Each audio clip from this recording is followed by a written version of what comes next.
All right, buckle up, because Oh, today we're diving deep into some seriously thought-provoking stuff. oh yeah. We're tackling Isis Unveiled by Helena Blavatsky.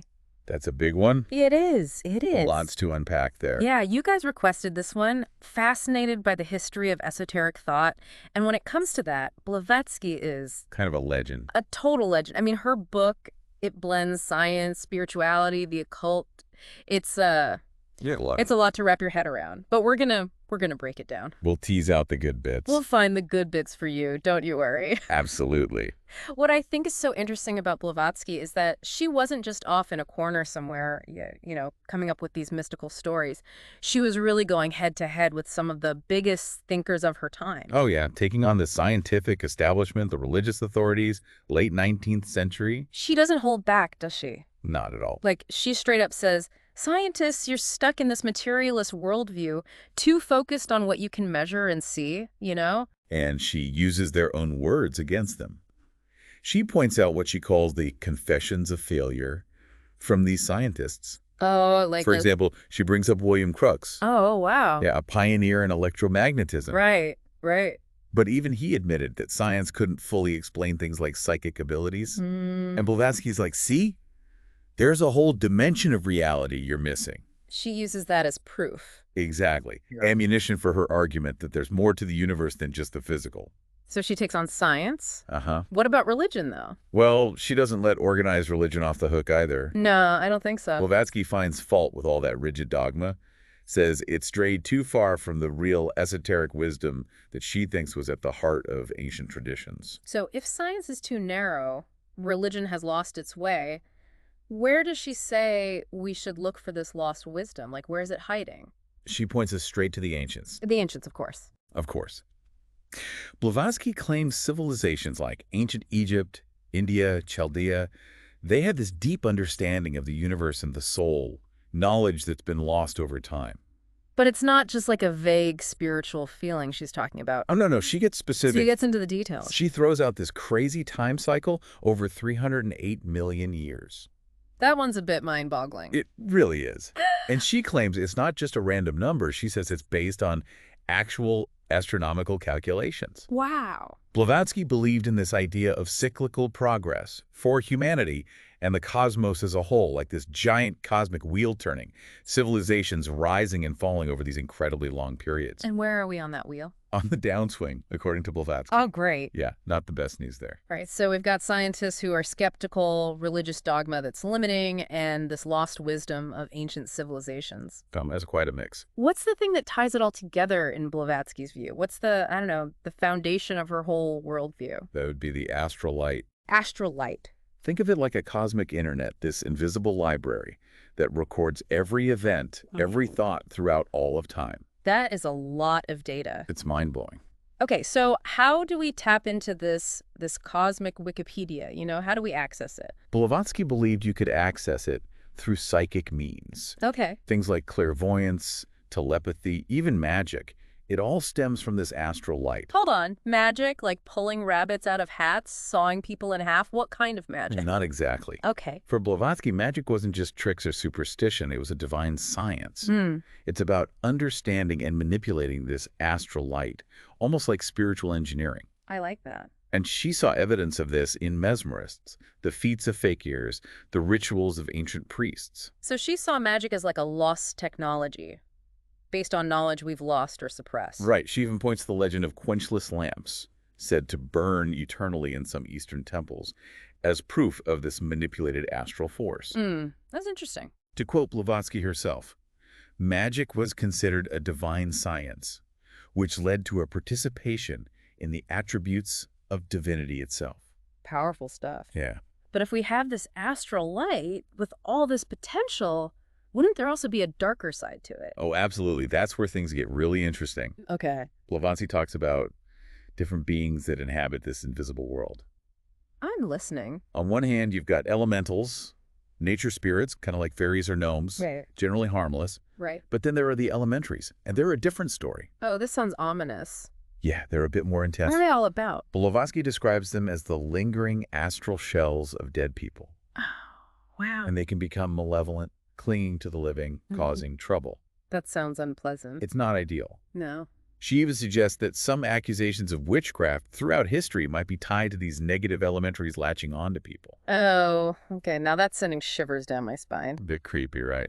Yeah, like ghosts holding a grudge. In a way, Blavatsky calls them the blood demons of porphyry, the larvae and lemures of the ancients. Those are some pretty intense names. They are. And it makes you think of, like, the Salem witch trials? Oh, absolutely. People claiming to be tormented by these animal-shaped specters? That fits pretty well with Blavatsky's Elementaries.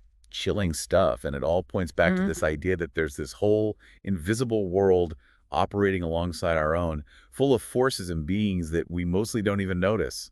And sometimes that lack of awareness can have some pretty terrifying consequences. For sure. Well, speaking of unseen forces, Blavatsky also talks about some incredible stories of levitation. Oh yeah, she goes there. Not just like a vague floaty feeling, she describes objects, even people, defying gravity. It's pretty wild. It is wild, and what I find interesting is that she distinguishes between types of levitation. That's right. There's conscious levitation, which she says is done by adepts who've mastered these magnetic force It's like states. they've trained for it. Right, and then there's unconscious levitation, which can happen to mediums possibly influenced by those elementals we were talking about. It's not just about whether it's possible, it's about the how and Yeah, why. Exactly. And some of her examples are really out there. Oh, I bet. Like she writes about this fakir named Chib Chandor, who could apparently paralyze people with his gaze and control objects with his mind. Okay, that's getting into some X-Men territory. It is. There's even an account of him levitating two children, making them stiff as sticks in midair. What? Yeah, one witness said, he made a few passes over our legs, and instantly we lost the use of these limbs. All right, that's officially spooky. Yeah, it gets pretty intense. Okay, so we've got this invisible world of astral light, helpful elementals, and these potentially malevolent elementaries. Where do we fit into all of this? Like, us regular humans? Well, that brings us to Blavatsky's cosmology, Okay. which is, well, let's just say it's complex. Hit me with it. I'm ready. She describes this process of spirit emanating into matter, forming this layered universe, and she ties it to human evolution, saying the soul goes on this journey of descent and reascent through different realms and incarnations. So like a cosmic ladder, climbing up and down through different levels of existence, with maybe some mischievous elementaries trying to trip us up along the way? That's a good analogy. Okay. And to make it even more vivid, Blavatsky even mentions this illustration that depicts this soul journey as a series of descending circles, each one inhabited by these increasingly dark and hideous goddesses. Okay, that's an image that'll stick with you. It's not your typical Sunday school picture, that's for sure. Definitely not. Now, it's important to remember, Blavatsky's work and theosophy in general, it's always been controversial. Yeah. People have accused her of plagiarism, fabrication, all sorts of things. But even of all the criticism, her ideas have had a lasting impact. People are still fascinated by them today. Well, it's clear that Isis Unveiled is a book that demands to be wrestled with, even if some of the claims seem a bit out there. For sure. It pushes you to confront some big questions about the nature of reality and the limits of what we think we know. Exactly. If, as Blavatsky suggests, there's this unseen world of forces of beings just beyond our perception, how does that change how we see ourselves, our history, our place in the cosmos? That's something to think about as we keep exploring this fascinating and often really confusing book. Yeah, it's a lot to ponder. It is. Before we get too lost in the occult side of things, I think we got to appreciate how Blavatsky blends her spiritual ideas with the science of her time. Yeah, that's a good point. It's not just ancient wisdom and mystical stuff she's pulling from. No, she's engaging with contemporary science. Right, like it'd be easy to just dismiss her as another mystic spinning yarns. Oh, for sure. But she's referencing the work of people like Faraday, Chevreul, Yeah. pioneers in electricity and magnetism. Big names. Huge. And that adds a whole other dimension to her arguments. Absolutely. These were like cutting-edge discoveries at the time, Right. revealing this hidden world of forces you couldn't see or touch. But that had this huge impact on the material world. Exactly. And Blavatsky saw those findings as hints. Hints of what? Hints of a deeper truth, a confirmation that the universe was way more complex and interconnected than traditional science wanted to admit. It's like she's saying, see, even your own discoveries are pointing towards this unseen realm. Exactly. I like it. And that leads us to another fascinating part of Blavatsky's work. Okay. Her exploration of what she calls soul blindness. Soul blindness. Yeah. That sounds a bit intense. It does a little bit. What does she mean by that? She uses it to describe people so fixated on the material world, so blinded by their five senses, that they just can't grasp the spiritual dimension at all. So it's not just a lack of belief, it's like an inability to even perceive the possibility of something beyond the physical. Precisely. And she doesn't just criticize the average person. She even calls out scientists for falling into this trap. Oh, really? She brings up the case of Dmitri Mendeleev. The periodic table guy. That's the one brilliant chemist. But he was part of a commission formed to investigate mediums. Scientists investigating mediums. That sounds like a recipe for, well, conflict. Oh, yeah. Blavatsky uses this as a perfect example of the limits of a purely materialist worldview. Okay, I see it. These scientists went in determined to debunk everything. They were ready to disprove it all. Absolutely obsessed with finding hidden machinery or tricks. Like, they wouldn't accept the possibility that maybe something real was happening? It's like they had blinders on, even though they thought of themselves as open-minded men of science. It's a good point. And it raises a question for Blavatsky. What's that? If even scientists dedicated to observation and evidence can be so blinded, what hope is there for everyone else? That's a good question. So if science alone can't lead us to this deeper understanding, what's the alternative? What does Blavatsky propose? She says we need a more expansive way of looking at things. More expansive how? A worldview that embraces the possibility of unseen forces and the spiritual side of reality. So it's about recognizing that our senses and our logic aren't the only tools we have. Right. It's about trusting our intuition, our gut feelings. Those flashes of insight that you can't always explain. Exactly. And this brings us to some of the more, let's say, unconventional aspects of Blavatsky's work. You're talking about the magic, aren't you? The magic, the levitation, the mind control. That's good stuff. All that good stuff. Go to it. She really dives into those topics. Whole chapters dedicated to them. I bet. Full of examples and historical accounts of people with seemingly extraordinary abilities. Okay, I'll admit some of that is a little hard to swallow. I get it. Like subtle energies and psychic stuff. Okay, maybe. But weather control and levitation, that's like superhero territory. It's definitely pushing the boundaries. A little bit. But Blavatsky argues that just dismissing all those reports as nonsense or delusion, that's not real critical thinking. It's being closed-minded, basically. Right. She wants us to at least consider the possibility that human potential might be way greater than we think. So don't let your preconceived notions limit what you're willing to accept as real. Exactly. I like that. And it's not like she's just throwing out crazy claims with no evidence. Oh, no, she backs it up. Okay, good. She uses all sorts of historical examples, accounts from travelers, scientists, even religious figures who claim to have witnessed these phenomena. That makes it harder to just dismiss. It does. You know, one example that stuck with me was the story of Jacques. Shock. This young boy in France who could charm birds. Oh, yeah, I remember that one. People would gather to watch him call down flocks of sparrows and robins, even shy skylarks, which he said were harder to control. Fascinating, isn't it? It is, and Blavatsky uses it to illustrate that maybe some people have this natural ability to connect with and influence animals. Without any formal training. Right, like those wild beast tamers who seem to have this hypnotic hold over dangerous predators. Makes you wonder what other hidden powers might be lurking inside us just waiting to be unlocked. It really does. And she suggests that these mysteries might be linked to the same forces that allow for levitation and other psychic stuff. So it's not just about special people with superpowers, it's about a deeper connection we all might have to these hidden workings of the universe. Exactly. It's all part of her argument that the universe is way more interconnected and dynamic than we realize. And this isn't just about humans, is it? No, she goes beyond that. She does. Blavatsky dives into accounts of strange creatures and phenomena that defy conventional explanation. Like the elementals and elementaries we talked about? So those. Yes. Oh, good. She gives all these examples of encounters with these beings, drawing on folklore, historical accounts, even personal anecdotes. So what kind of stuff are we talking about here? Phantom ships, strange lights in the sky, creatures that seem to be part human, part animal. Okay, some of that sounds straight out of a horror movie. It can get a little creepy. Yeah, a bit unsettling to think our world might be full of these unseen beings, messing with us in ways we don't understand. It does challenge our assumptions about what's real. For sure. And Blavatsky doesn't shy away from the dangers of messing with these unseen realms. Oh, no. She warns about dabbling in the occult without the right knowledge and preparation. Yeah. You gotta be careful. You do. She says it can lead to psychological and even physical harm. So it's not all fun and games. Definitely not. Knowledge is power, but it can be dangerous too. A double-edged sword.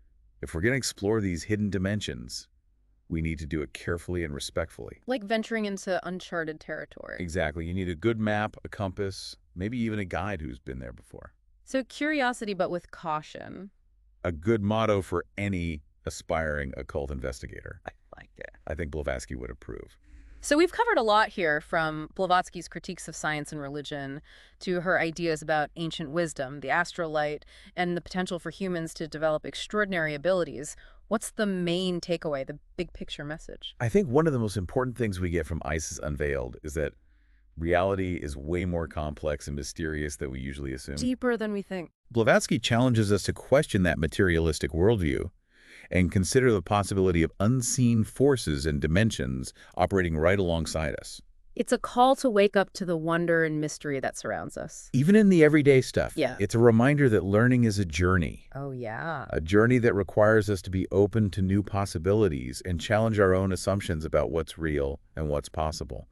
But remember, that journey can be risky. Oh, yeah. Blavatsky warns us these hidden dimensions aren't for the unprepared. So curiosity tempered with caution. Exactly. I like it. I think Blavatsky would approve. You know, as we wrap up our deep dive into Isis Unveiled, I'm struck by just how ambitious Blavatsky was. Oh, yeah. It's one thing to blend philosophy and mythology and science, Right. but she's presenting this huge vision of a hidden reality and humanity's place in it all. It's true. Blavatsky wasn't content with just critiquing science and religion. No, she wanted to offer an alternative. Exactly. A more complete understanding of the universe and our role in it.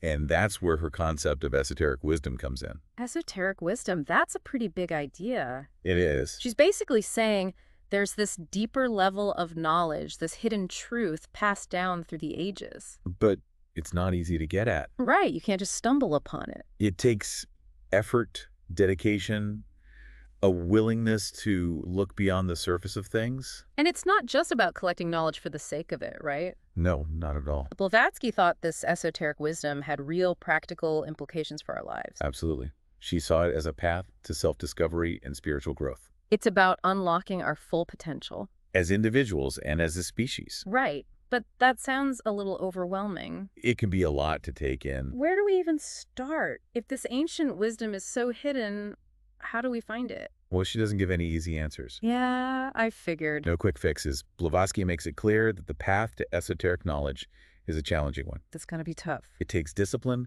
discernment, and a willingness to confront our own limits and biases. She talks a lot about intuition and inner experience. Oh, yeah. Right? It's not just about reading books or studying ancient texts. It's not just an intellectual thing. It's about developing a real connection to the spiritual dimension. Exactly. So how do we develop that kind of spiritual perception? Does she give us any practical tips? She suggests practices like meditation, introspection, studying esoteric traditions. Those can help us cultivate a deeper way of seeing. Oh, okay. It's about quieting the noise of the world around us Tuning out the noise. and listening to the whispers of our own inner wisdom. So it's not just about what we know in our heads, but how we experience the world and ourselves on this deeper, more intuitive level. Exactly. Blavatsky seems to be saying that true knowledge isn't something you can just learn from a book. You can't just memorize it. You have to live it, experience it. It's a reminder that self-discovery is an active process. Absolutely. You have to be engaged, willing to step outside your comfort zone and explore these uncharted territories of consciousness. It's an adventure. It is, and it's not a journey you can take alone. That's another key point. Blavatsky really emphasizes community and the guidance of those who've already walked this path. She talks about secret societies, hidden masters. Right, these individuals and groups who have protected this ancient wisdom throughout history. She suggests they have a role in guiding humanity's spiritual evolution. Like offering their wisdom and support to those who are ready. Exactly. It's pretty fascinating. It is this idea of a hidden network of spiritual guides shaping the course of history behind the scenes. Adds a layer of mystery, for sure. Definitely. And it makes you think about power, authority, the way knowledge is passed down.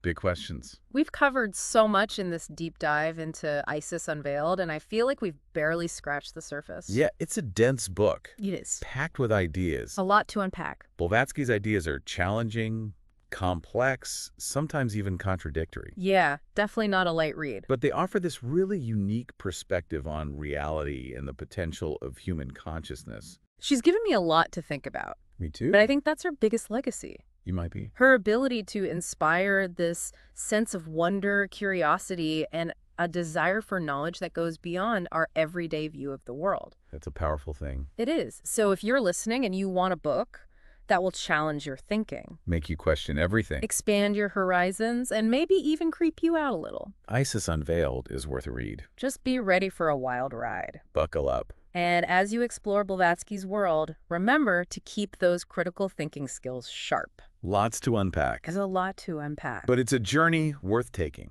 Thanks for joining us on this deep dive into Isis Unveiled. It's been a pleasure. And remember, there's always more to explore, more to learn, more to discover, just beyond the veil of our everyday perception